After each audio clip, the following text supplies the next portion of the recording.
So, welcome to the show. I'm here with Mr. Suave himself, the guy that the phoenix rises out of, Mr. Don Ash. How are you today? I'm fine, thank you. I had a great time with all of you guys. We had a great class. It was existential for me. Me too. I learned a lot. I wasn't overwhelmed. You're very gentle with your explanations of things and very informative. It's covered on a lot of topics, also comedy, so I went into it. And much wisdom with your voice emanation, so I learned a lot, so thank you. Thank you. Well, you know, it's my desire to introduce young people, young practitioners, young therapists of all kinds, young workers and thinkers in being conscious in the work of craniosacral therapy, because it's a very gentle movement, a very gentle therapy where we use 5 grams of pressure, very light touch, and we tune into the intricate movement of the body, the waters of the brain. And the waters, if you look at it and think about in an existential way, if there was one source that wanted to be the beginnings and the alpha and the omega of energy and consciousness on the planet, what would that one source be? It would be water. And here in our bodies, we're working with this craniosacral system and the cerebrospinal fluid. The cerebrospinal fluid is 98% water, blood is 96% water, and lymphatic fluid is 94% water. And so if water has consciousness, as indeed we know it does, that's what Musaru Emoto said about water, that if we can tap into that water consciousness, we can help a person understand why they're not feeling well, or how they can become more at ease inside their bodies. When they get more at ease inside their bodies and the fluid flows, as it were, then they can be less likely to be in a state of dis-ease. And so if we, with light touch and good intention, if we can encourage the normal homeostasis and the biodynamic dimensions of water, circulating nutrition, carrying away waste products, and re-nutritionalizing the body, we can really make the world a better place. My teacher said, if you do this work, try to make the world a touch better. And that is one of the leading in wisdom experts in craniosacral. I don't know. How would you expand that, like on the United States, the planet, the solar system, but whatever? How would you describe craniosacral and why it is important work to share with the world and expand and like for people to let them know that it is a very effective method that, well, as you said, it's not healing anyone. In a good day, it heals. It allows the body to heal itself. That's exactly right, Sean. That's exactly right. I put up a poster about craniosacral, and the basic elements are that there's different rhythms in the body, and there's the heart at 60 to 80 pulses per minute, the breath at 15 to 20 cycles per minute, and underneath that there's a beautiful little fluid flow called the cerebrospinal fluid and the craniosacral rhythm, and that causes the head to open and close within the joints of the skull, and the spine to lengthen and shorten. And it does so that the arterial blood flow goes up into the head, and it filters by way of organs in the head called the ventricles. It filters out clear fluid called cerebrospinal fluid that gives nutrition to the brain and the central nervous system. And then it recycles, and by other specialized cells called arachnoid villi, it passes back through into the blood return and into the lymphatic return for re-nutritionalization.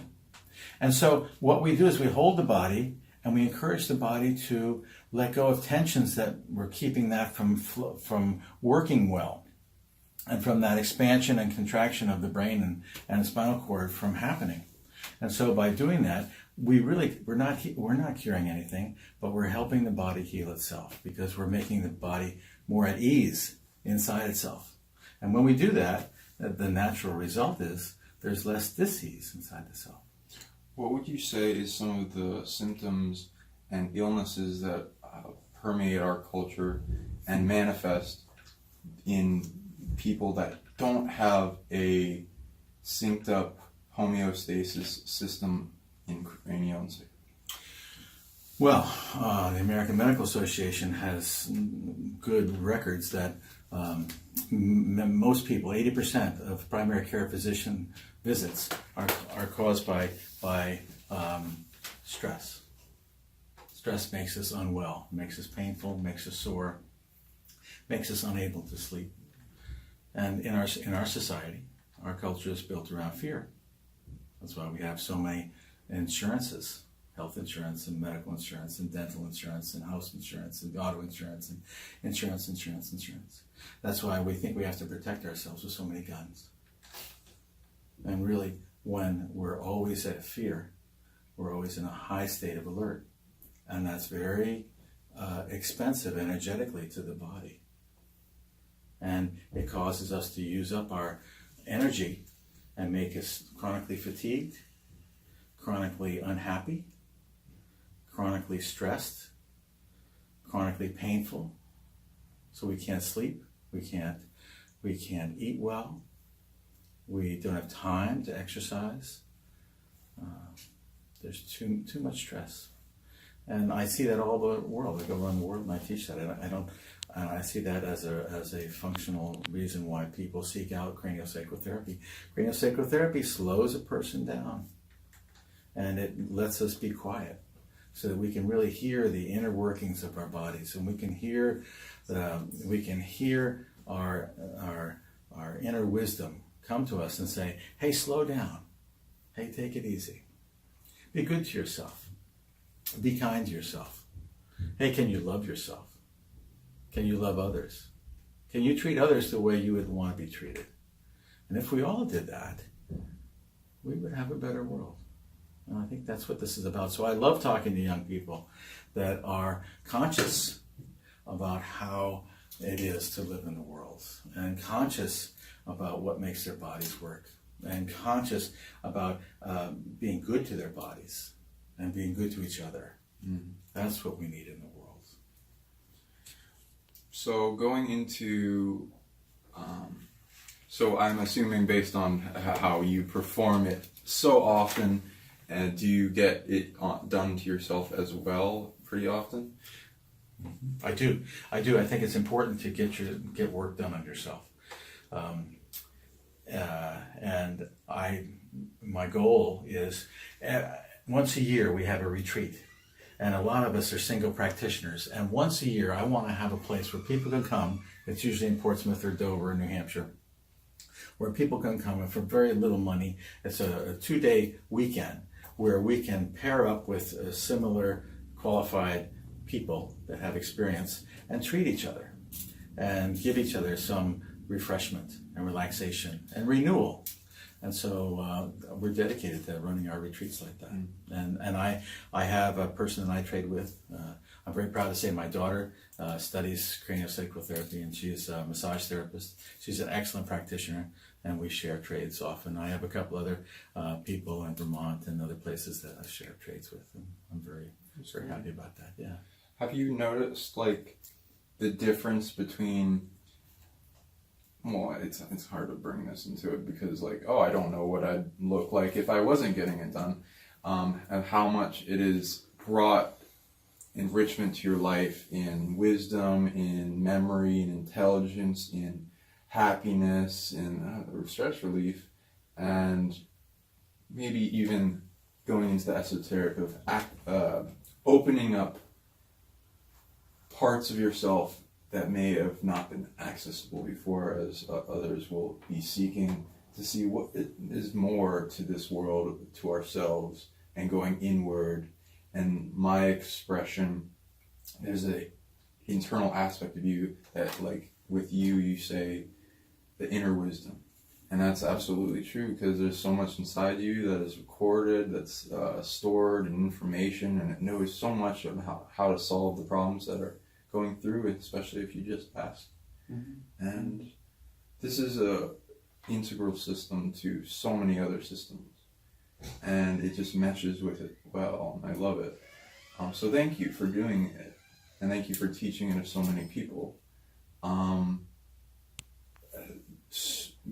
You don't have to go into this like esoterically, how much importance on the spine, the cranium, and the cerebral spinal fluid itself, and how it opens you up to those new experiences and greater wisdom and awareness. How would you? Yeah, well, I think we're spiritual beings, and we come to Earth to have our curriculum, and we learn what our curriculum is about. For example, how would you know pleasure if you didn't know pain? And if you didn't have a physical body, how would you know pain? So I think we have our curriculum, and we learn our life lessons, and then we go home. And I think one of our life lessons is to come to this beautiful spaceship Earth and find out, we all have gifts for the world. Find out what your gift is to the world. That's why you're here. And then spend time and find out how to give that gift to the world in the best way. And so I think, in essence, in the bare essential of what craniosacral therapy does, it brings us to a point of stillness and slowness so that we can know who we really are.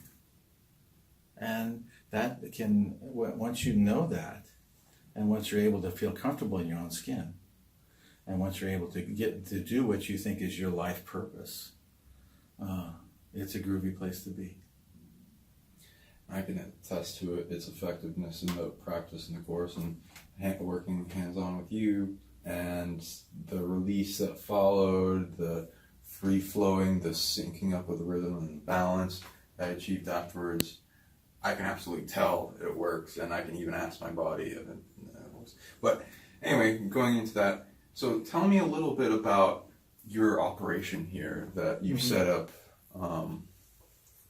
Well, I have 4 or 5 teachers that are coming into the curriculum and doing that. My wife and my daughter, we've formed this teaching group with a couple other people, Cheryl McGavin from the Carolinas, and we wrote a curriculum to help people of all stripe in life. One of our mission statements is to teach one person in every family to do very light, gentle touch cranial work. And I think that would help with alleviating family strife and trauma in the home and broken homes. And I think it would help generational divide.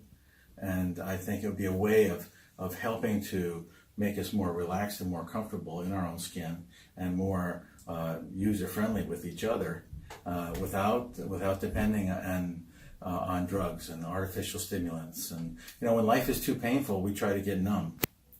And if you look around the world, I think that's what's happening. That's the opiate problem. That's the alcohol problem. That's the addictive problem that we have. And I think you don't have to get numb. You have to wake up.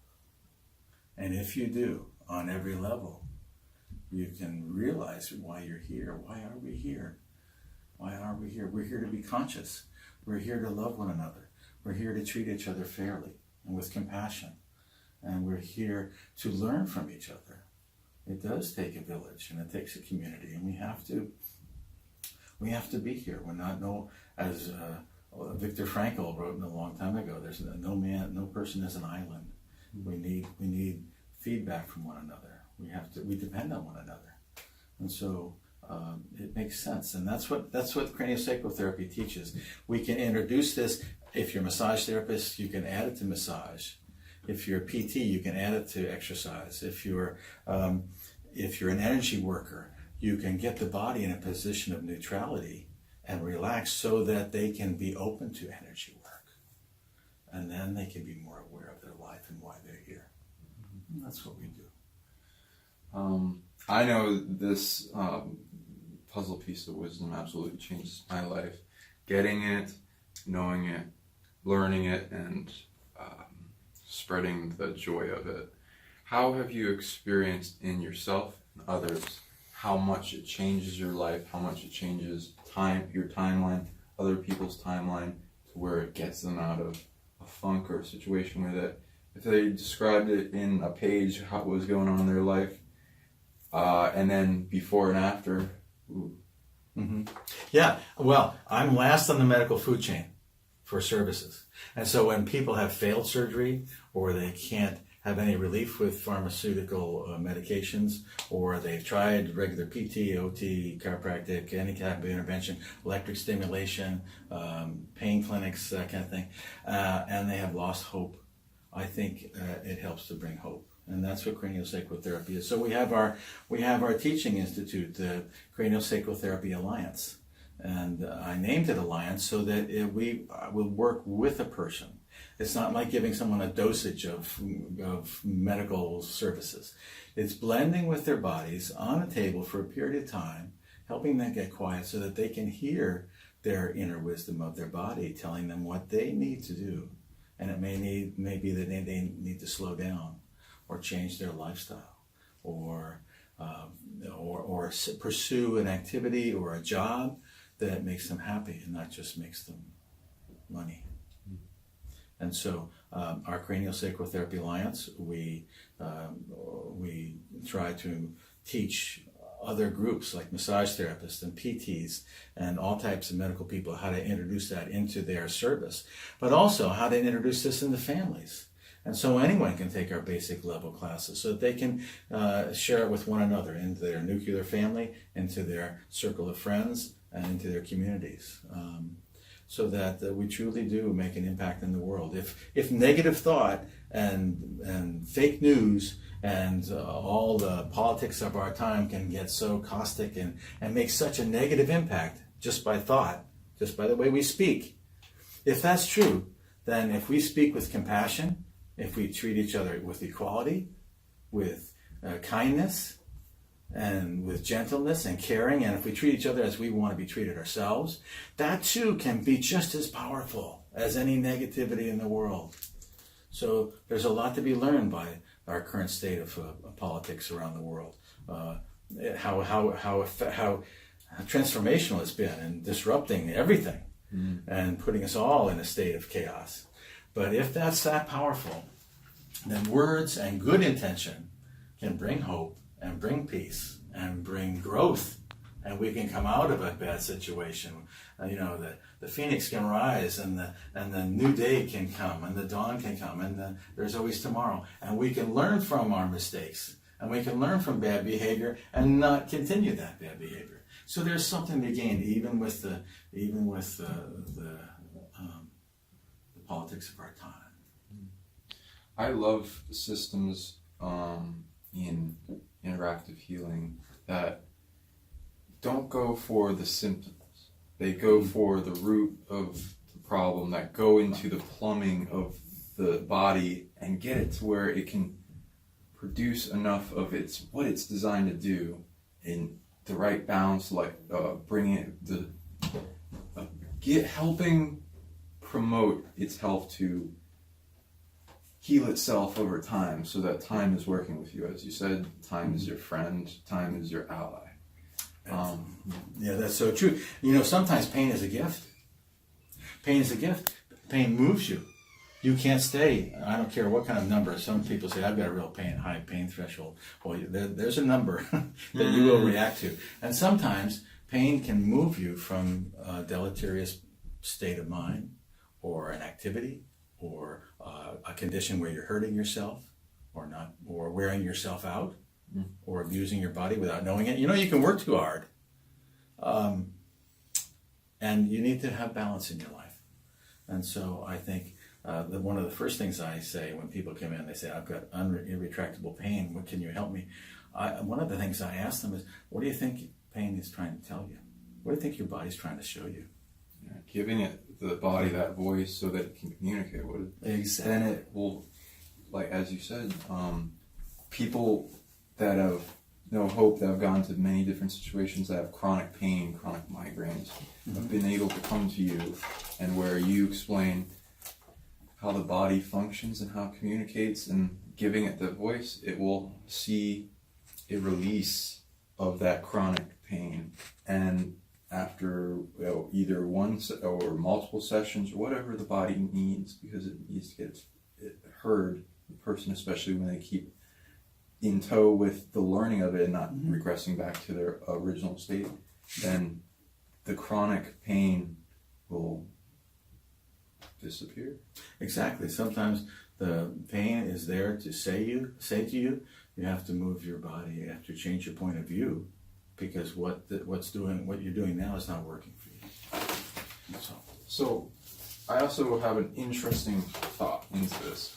So as applying CranioSacral both for the body, the energetics of the body, the spirit, being able to heal deeply into energetics of the world. Mm-hmm. I go into explaining for whatever audience is tuning in that the earth does have a consciousness, and we are part of that collective, consciousness. She's holding space for us to have our experience. Now, if you were to take the symbolic references of our setup as a consciousness and also apply it to different aspects of Mother Earth, and finding a way for the masses to come together and bring the wisdom of CranioSacral to healing the spine of the earth that holds up the man's place responsibility of what humanity is doing, and bring the allowance of the system and the plumbing to go back to a greater state of homeostasis and well-being. I think that there is such a model for self-healing by our Mother Earth, and it's in the most abundant element on the planet, and that's water. Do you know we're conceived in water? Do you know we're formulated in water within the womb? The amniotic fluid is water. Do you know when we're born, it takes water to help us come out of the birthing sac to come out? Mm-hmm. And we come out, and our brains develop in a water that surrounds the brain all of our lives. And do you know water is the only substance on the planet that weighs less in its solid state than it does in a liquid state? And if that wasn't true, all of pond life, all of freshwater life would be dead in one winter. And here it is, water. Water is the element of all. When we explore outer space, when we go to Mars or the moon or some other planet, we're not looking for gold or oil, we're looking for water. Everyone knows that life begins and ends with water. Mm-hmm. It's the start of life. It's what makes the cells and the molecules divide within our watery environment. New science has just discovered the interstitium, and that's a big surrounding sac of water in various forms, and that's where all the cells live. And our oceans are predicate how we're going to be living. And the Mother Earth is telling us, if you don't be good to the oceans will die. If you don't be good to your own water, your body will die. You will die. And every culture that's ever been around, they've always gone to a place where there's water. The wars, basically, throughout history have been fought over water. And so I would say, the universal element on this planet is water. And we need to take that into account. We need to protect our water. We need to safeguard our water, our environment. I mean, who's to say if our country is the leader and we win everything, but we don't have clean water and a clean environment? What have we won, really? And if we are the only ones that win, then everyone else loses. So the earth shares water with all living creatures, and the water is impartial and non-judgmental. It comes to everybody. The rain falls on the good and the bad. Yeah. The rain comes everywhere. And so I think that's the model. I think it's water, and I think it's our consciousness in water, and I think it's our stewardship of water, which will predict whether we survive. And I think the earth will survive. I think the earth survives hundreds of thousands of cultures and epochs humanity that have come and gone. And I think that we need to be as conscious as we can. I agree. The technology of water is very important, and what it can do, and when you understand the science of it and how the science has been suppressed, and how it has consciousness, it reacts to things, it stores so much data, it is recorded everything that's ever happened to it, every system it's gone through, every underwater cavern, every body, every dinosaur that's drank it. It's recorded in that record, and it's accessible into the consciousness of the water elementals, and how that functions with the earth, similar to how we our bodies have evolved to interact with it. I also work with my friends, and we're accumulating a bunch of different types of knowledge for bringing to the world how to heal yourself, how to heal the planet.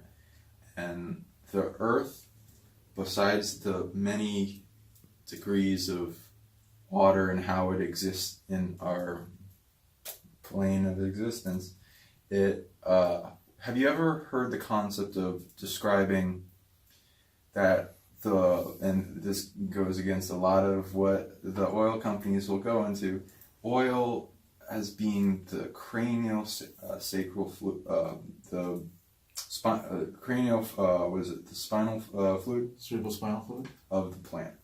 And that the companies are doing really bad things with bringing up out of the earth, and somewhat harshly, and sometimes even killing the consciousness in it, and how it is needed deep underground for the systems of the earth to function at a greater rate. And there's trauma and war going on for oil, how it's being put into our forms of technology of power, even though they're very old and prehistoric, when we could switch to many different other forms of energy accumulation, like through water, really, or renewable resources.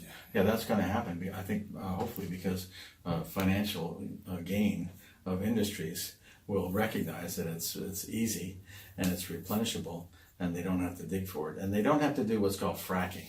Fracking is talk about putting oil and water don't mix, and when you drive chemicals into the earth at a high pressurized form in order to cause oil to be pushed through the sand tars of the Canadian plains or the western part of the United States, and then you leave those chemicals in the aquifers. There's the Lakota aquifer that makes up about 6 or 7 states in the Midwest, and that is the recycling. Talk about earth recycling. That's where that's the groundwater that is accessible for many people's wells, and it helps with the surface water. And we're diminishing that aquifer by 3 feet per year. And it's an enormous ocean underneath the mantle of the earth in the middle of the country. And we're poisoning it, and we're driving chemicals in it to get out our precious oil. And when we should be cultivating, cleansing it, and making it renewable. The National Geographic did a study, and if all the water on the planet was 1 gallon, one teaspoon is portable water. That is water that's fit to drink. The rest is in the ocean or somewhere else. So we're in a critical stage in the environment with the population increasing, well over 6 billion people on the planet. That's a lot of water, and I think we need to make that a priority. Every government, every culture. It's not just making America great. It's making America able to help be part of the world community to make our planet sustainable for the future for our children. And that's not politics, that's not nationalism, that doesn't have anything to do with countries, it has to do with our humanity. And we need to maintain our humanity in each culture, I think. While you were talking, I was tuning to layers of wisdom that are carried through your spirit and interacting with my higher self in ways your spirit is interacting at a greater macro cosmic ability with the Earth, the planet. Going into the understanding of oil is like the cranial the cerebral spinal fluid. yeah, I'm getting kind of cerebral spinal fluid of the planet, and if there's hidden veins of it throughout the planet that aren't meant to be drilled into, killed, and then extracted and then put into many different forms that we're agreeing to tacitly by like monopoly giants getting rid of all other options. How would you take what you understand to allowing a human to have the system to heal itself, and how would you apply that to your local land if you were to discover, hey, maybe there's this secret flow of oil beneath your I don't know, your property or whatever, deep, and how would you, and know that like, hey, there's some restrictions in the flow, maybe I can help you. Well, I think I don't quite agree with the fact that oil is like the cerebral spinal fluid. I think water is like the cerebral spinal fluid, and so oil is oil, and oil is in the earth. And if it's easily accessible, and we can use it as a lubricant to make our wheels turn in cars or bicycles, or use it modestly, that's one thing. But to use it to burn it, to use it as a fuel source, I think it's coming to its usefulness end. And I think that that water is renewable. It's cleansable, it's cyclable. I think solar is renewable. You know, there's been more energy comes every second the sun shines on the earth. It creates more energy that's ever been created by all of man that's ever existed. 1 second, the sun. And it's renewable. You know, the wind blows day and night. So not only on sunny days, but on cloudy days, not only in the summer, but the winter and the fall. And where there's availability for wind, why don't we use that? You know, the earth has beautiful tides, the ocean has tides, and moves tremendous amounts of water in very predictable ways. If we had turbines under the water that wouldn't bother anybody, that could act as generators to just generate electricity, why couldn't we do that? I think we should do that. Oh, we're at about 33 minutes. So thank you so much for having this conversation with me. Can you let the audience know how they can get a hold of you? Oh, thank you so much. Thank you so much. Yes, you can go on our website. I have a website, CranioSacral Therapy Alliance. It's called CSTAlliance.com, and you can access that. I have on it, you can see our curriculum describing our classes, and listing where you can have access to our books. So I've written some books about cranial. We have our classes. We also have our faculty, where you can get in touch with someone or tap into one of our classes. We'd be most willing to have you come and bring craniosacral therapy to your community or to your family or to your friends. Thank you so much. You're welcome, man. Thank you very much. Wonderful. You taught this great method. Good. Honored to know you.